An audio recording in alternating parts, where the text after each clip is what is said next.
যে এখন সরকারের যে অবস্থা, সেই অবস্থাতে এরকম জরুরি অবস্থা দেওয়া বা সেনাবাহিনীকে সেই ম্যাজিস্ট্রেসি ক্ষমতা দিয়ে মাঠে নামানো, তারপরে জরুরি অবস্থা দেওয়া, এমনকি প্রয়োজন হলে মার্শাল ল দিয়ে হলেও ডক্টর ইউনূসের ক্ষমতাকে টিকিয়ে রাখতে হবে। এবং এই জায়গাতে যদি ডক্টর ইউনূস একদিন দেরি করেন তাহলে তার সেই ঝুঁকি বাড়তে থাকবে।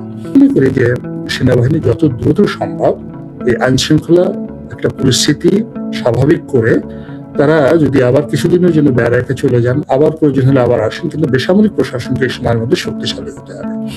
আর যদি সেটাই না করা যায়, যদি সেনাবাহিনীকে তাদেরকে 60 দিনের সময় দেওয়া হয়েছে, 60 ডেজ, এই 60 ডেজের মধ্যে যদি তারা পুরো পরিস্থিতি নিয়ন্ত্রণ করতে না পারেন, বিশ্বাস করেন আমাদেরকে মার্শাল ল ছাড়া আমাদের এখান থেকে বের হওয়া যাবে না।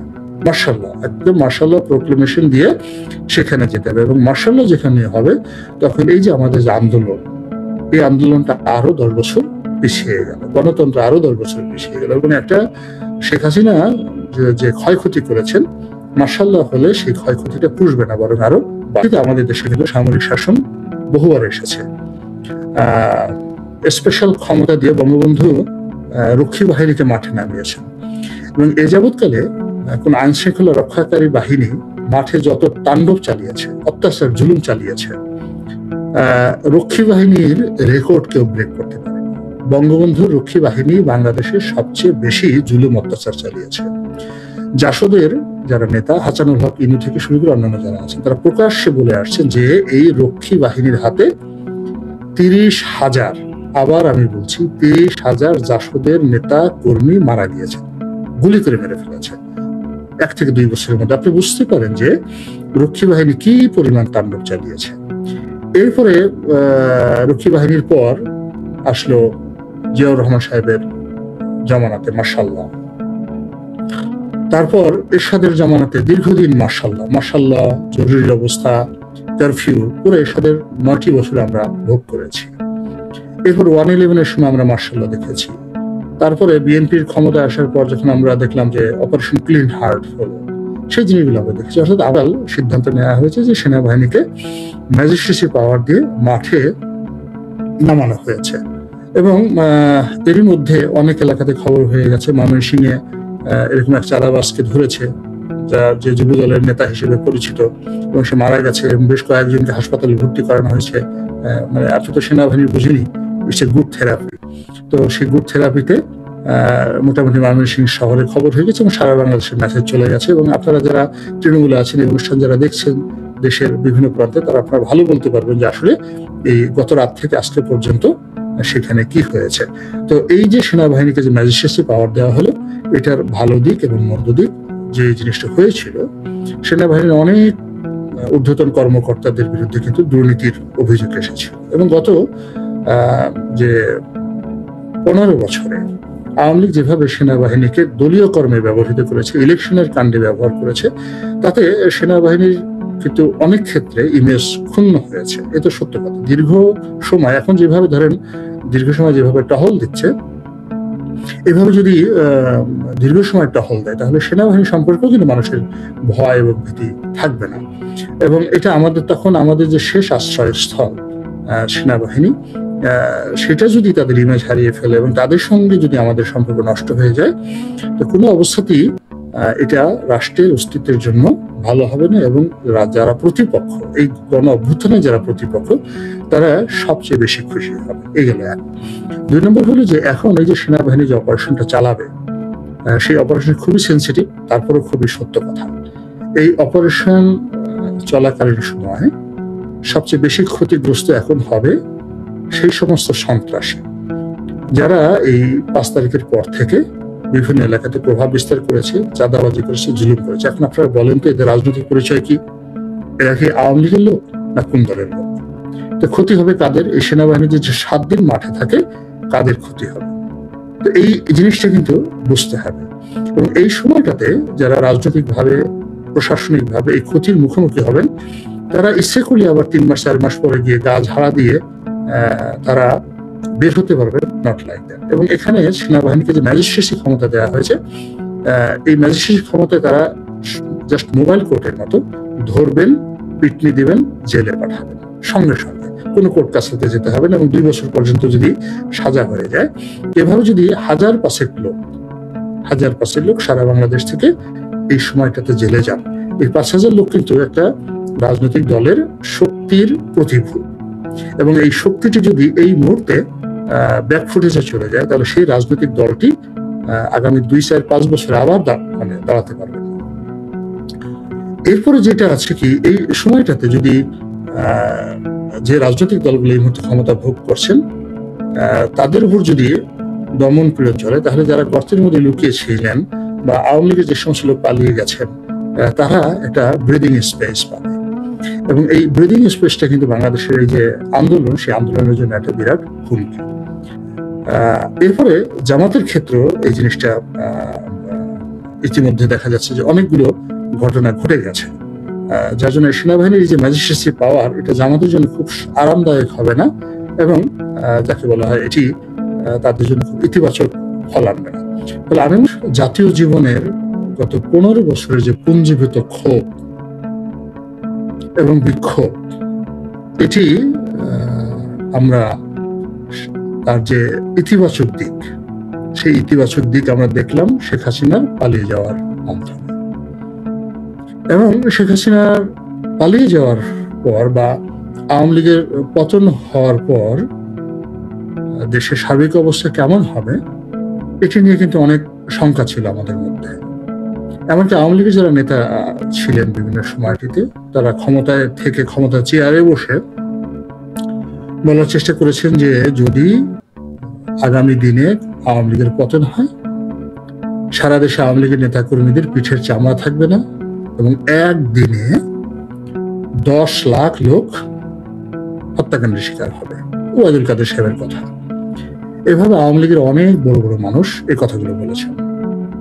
কিন্তু আল্লাহর রহমত, তিনি এই বাংলাদেশে আমাদের যারা সাধারণ মানুষ, আমাদেরকে ধৈর্য ধারণ করার তৌফিক এনায়েত করেছেন যে আমরা কোনো অবস্থাতেই হত্যাকাণ্ডের মতো কোনো ঘটনা বাংলাদেশে ঘটেনি কোথাও, এবং আমরা এই ধরনের কর্মকাণ্ডে জড়াইনি।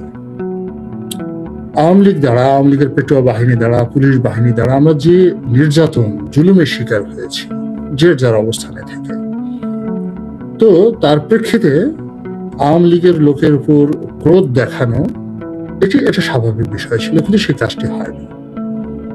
গণভবন এবং সংসদ ভবনে সাধারণ জনগণ ঢুকে পড়েছে, কিন্তু এটা ছিল একেবারে নেহায়েতি একটা কিউরিসিটি। এখানে তারা কেউ ক্ষোভ দেখায়নি, বিক্ষোভ দেখায়নি। যখন এই দীর্ঘদিন এই হাউসকে কেন্দ্র করে বা এই ভবনকে কেন্দ্র করে অন্যায় এবং অবিচার ছিল, সেখানে জনগণ ঢুকতে চেয়েছে। এবং আমাদের পার্শ্ববর্তী দেশ প্রতিবেশী শ্রীলঙ্কাতে যে প্রেসিডেন্ট প্রাসাদকে কেন্দ্র করে যে ঘটনাগুলো ঘটেছে, ঠিক ওইরকমই একটা ঘটনার স্বপ্ন মানুষ দেখেছিল। ফলে যখন এই গণঅভ্যুত্থানটি সফল হলো, অভাবিতভাবে মানুষ এই গণভবনের দরজা ভেঙে ফেললো, ওয়াল ভেঙে ফেললো, এবং মানুষ বলে যে আল্লাহ কি বিপদে পড়লাম, এক জালেম তাড়াতে গিয়ে এদিকে আরো হাজারো মস্ত জালেমের কবলে আমরা পড়ে গেছি। এগুলো জামাতের আমির যে একা বলেছেন তা নয়, এগুলো মানুষের মুখে মুখে আসছে। কোনো জায়গাতে রাজনৈতিক দলের পরিচয়ে অনেক অপকর্ম করার চেষ্টা করছে, রাজনৈতিক দলগুলো বলার চেষ্টা করছে যে আমরা এর সাথে জড়িত নয়। আবার কোনো ক্ষেত্রে যখন রাজনৈতিক দলগুলো সরাসরি ধরা পড়ে যাচ্ছে যে দলের পদবীধারী লোকজন অপকর্মের সাথে জড়িয়ে যাচ্ছে, তখন রাজনৈতিক দলগুলো আবার তাদেরকে বহিষ্কার করছে, কিন্তু পরিস্থিতির উন্নতি হচ্ছে না। এইগুলো একটা সমস্যা। 2 নম্বর সমস্যা হলো ট্রাফিক ব্যবস্থা, ঢাকার ট্রাফিক ব্যবস্থা। এটিতে প্রথম কয়েকদিন ছাত্ররা দায়িত্ব পালন করলো। এই দায়িত্ব পালনের সময় তাদের যে আন্তরিকতার কোনো অভাব ছিল না, কিন্তু ভীষণ রকম বিরক্তিকর ছিল। একটা গাড়ি 10-12 বার এই দেখা গেল সায়েন্স ল্যাবরেটরি মোড়ে একজনে চেক করলো, এক গ্রুপ চেক করলো, আবার সিটি কলেজের সামনে আর এক গ্রুপ চেক করলো। সিটি কলেজ থেকে আপনি এগিয়ে আপনি কলাবাগান যেতে না যেতে আর এক গ্রুপ আটকাল। তো এইভাবে দেখা যাচ্ছে যে মানুষ এই ট্রাফিক ব্যবস্থার উপর ছাত্রদের সেই গাড়ির কাগজপত্র চেক করা, কথাবার্তা, অ্যাটিটিউড সব মিলিয়ে একেবারে বিরক্তির সীমানায় চলে গেল। যাই হোক, সেখান থেকে যখন ট্রাফিক পুলিশ আসলো, ট্রাফিক পুলিশ আসার পর সমস্যার সমাধান হয়নি, বরং আরো বেড়ে গেছে। এখন আপনি দেখবেন যে হাতে গোনা 2-4টি ভিআইপি যে লোকেশন আছে, যেখানে সাধারণত রাষ্ট্রের গুরুত্বপূর্ণ ব্যক্তিরা চলাফেরা করে, যাদের হাতে ক্ষমতা আছে, সেই জায়গাগুলোতে পুলিশ মোটামুটি দায়িত্ব পালন করার চেষ্টা করছে। বাকি জায়গাতে এরা করে কি, সেই সিগন্যাল রেখে দূরে গিয়ে বসে থাকে, আকাশের দিকে তাকিয়ে থাকে। কে সাব ইন্সপেক্টর, কে কনস্টেবল, কিছুই না, মানে পকেটে হাত দিয়ে বসে থাকে, মোবাইল টিপতে থাকে। ওদিকে সেই একটার পর একটা যাকে বলা হয় সেখানে লেগে গেছে, মানে যানজট লেগে গিয়েছে, ট্রাফিক জ্যাম লেগে গিয়েছে, কিন্তু ওদিকে তাদের কোনো খেয়াল নেই, আপনি ডেকেও কাউকে পাবেন না। আর বেশিরভাগ যে ক্ষেত্রে দেখা যাচ্ছে যে কে পয়েন্টগুলোতে কোনো ট্রাফিক পুলিশই নেই, আর দুই এক জায়গাতে যদি আছে তারা আকাশের দিকে তাকিয়ে থাকে। তো এটা খুবই অসহ্য, অস্বাভাবিক এবং মন খারাপ করার দৃশ্য। এটা ঢাকা শহরে যারা বসবাস করেন, অন্য চট্টগ্রামে বসবাস করেন, অন্যান্য শহরে একই অবস্থা। এরপর আপনি যদি থানাগুলোতে যান, সেখানেও পুলিশ বলতে গেলে কেমন যেন একটা গা ছাড়া একটা অবস্থা। সেখানে আপনি মামলা করতে যাচ্ছেন বা মামলার প্রতিকার পেতে যাচ্ছেন, পুলিশের যে একটা অংশগ্রহণ, দায়িত্ব এবং কর্তব্যবোধ, কর্তৃত্ববোধ, এই জিনিসটা তারা কিন্তু প্রদর্শন করছেন না। সরকারি অফিস আদালতে একই অবস্থা।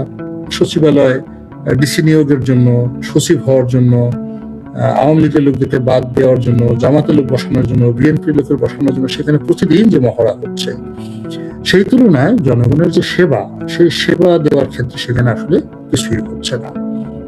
ডক্টর মোহাম্মদ ইউনূস ক্ষমতা নিয়েছেন, এখন তার পক্ষে যতটা সম্ভব তিনি তো করে যাচ্ছেন, উপদেষ্টারাও চেষ্টা চালাচ্ছেন, কিন্তু সমস্যা হলো যে উপদেষ্টাদের ঠিক সেই পলিটিক্যাল কানেক্টিভিটি নাই, তাদের ক্যাডার বাহিনী নাই, দল নাই, কোনো কিছু নাই। ফলে তাদের কথা কে শুনবে? তারা ওই গার্মেন্টসের শ্রমিকদের সঙ্গে বৈঠক করতে যাচ্ছেন, শ্রমিক নেতারা তাদের কথা শুনছেন না, মালিকরা তাদের সামনে হাতাহাতি করছেন, তারা সেখানে বসে আছেন। এইভাবে সব সেক্টরে মানে এরকম একটা বিশ্রী অবস্থা তৈরি হয়েছে যে জনজীবন মানে যাকে বলা হয় কেউ স্বস্তিতে নেই। এরপরে সবচেয়ে বেশি ভয়াবহ অবস্থা তৈরি হয় সন্ধ্যার পর। আমি ঢাকা শহরে থাকি, গ্রামেও দেখি গ্রামের অনেক জায়গাতে চুরি হচ্ছে, ডাকাতি হচ্ছে, লুটপাট হচ্ছে, তারপর সন্দেহজনক কর্মকাণ্ড। কোনো অবস্থাতেই স্বস্তিতে যে আপনি ঘুরবেন সেই অবস্থাতে নাই। তো এই কারণে সেনাবাহিনী থেকে শুরু করে পুলিশ বাহিনী সবার প্রতি সাধারণ মানুষের একটা দাবি যে ইমিডিয়েটলি আইন শৃঙ্খলা রক্ষা, মানে আইন শৃঙ্খলাটাকে একটা সিস্টেমের মধ্যে আনেন, সহনীয় পর্যায়ে আনেন। বাংলাদেশ ব্যাংকের রিজার্ভ বাড়বে, ব্যাংক ব্যবস্থা ভালো হবে, বিদেশ থেকে লোন আসবে, ভবিষ্যতে সংস্কার হবে, নির্বাচন হবে, আওয়ামী লীগ ক্ষমতা আসবে না, বিএনপি আসবে, জামাত আসবে। এগুলো এখন মানুষের কাছে এই মুহূর্তে দ্বিতীয়, তৃতীয় বা চতুর্থ স্তরের কল্পনায় চলে গেছে। এখন এই মুহূর্তে তাদের দরকার হলো নিরাপত্তা, সামাজিক নিরাপত্তা। তো এই সামাজিক নিরাপত্তা পুলিশকে দিয়ে হচ্ছে না, রাজনৈতিক নেতৃবৃন্দকে দিয়ে হচ্ছে না, কোনো এলাকাতে কোনো রাজনৈতিক নেতার কোনো কমান্ড কেউ মানছে না, সেটা বিএনপির হোক, জামাতের হোক, আওয়ামী লীগের লোক তো পুরো আউটই, মানে কোনো কমান্ড মানছে না। তো এরকম একটা হ্যাপহ্যাজার্ড অবস্থার মধ্যে অনেকেই সেনাবাহিনীকে ম্যাজিস্ট্রেসি পাওয়ার দিয়ে ঠিক ওই যে আগে যেভাবে অপারেশন ক্লিন হার্ট হয়েছিল ওইরকম একটা অভিযান পরিচালনা করার জন্য অনেকেই কিন্তু দাবি তুলছিলেন। এবং আমিও বিভিন্ন সময়টাতে এটা নিয়ে বলেছি যে এখন সরকারের যে অবস্থা, সেই অবস্থাতে এরকম জরুরি অবস্থা দেওয়া বা সেনাবাহিনীকে সেই ম্যাজিস্ট্রেসি ক্ষমতা দিয়ে মাঠে নামানো, তারপরে জরুরি অবস্থা দেওয়া, এমনকি প্রয়োজন হলে মার্শাল ল দিয়ে হলেও ডক্টর ইউনূসের ক্ষমতাকে টিকিয়ে রাখতে হবে। এবং এই জায়গাতে যদি ডক্টর ইউনূস একদিন দেরি করেন তাহলে তার সেই ঝুঁকি বাড়তে থাকবে।